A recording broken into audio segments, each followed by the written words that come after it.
All right. Good morning or afternoon, whichever time you view this, and welcome to class.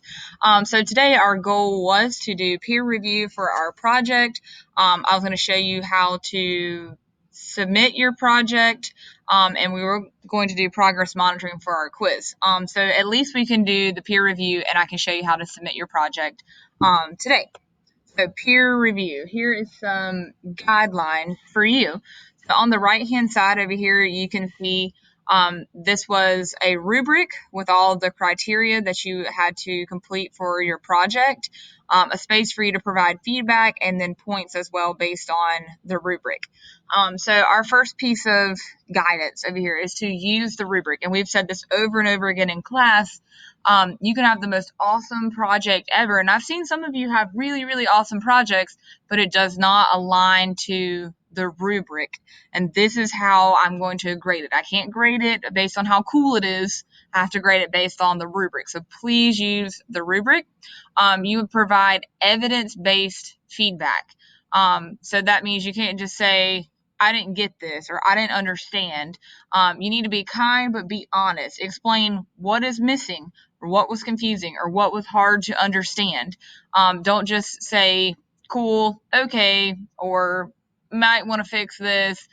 Try to give evidence-based feedback. Like, I noticed you are missing, two of your biotic factors, and it was supposed to be your plants or animals. Or I noticed that you are missing your map for the location. Be specific with that information.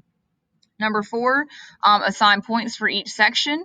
So this is slightly to your discretion. Like if you felt like they really knocked it out of the park and they did a great job, you can assign all the points. If you feel like it was okay, but they probably have some things they could fix or make it look better, it's okay that you could deduct some points. I'm not saying 0 out of 5, but you could deduct like 2 or 3 points because that's what you will see reflected on my end.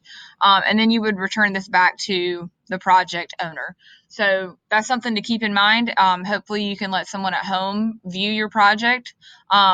If not, you can share your document with a friend and hopefully they can give you some honest feedback like we would in class.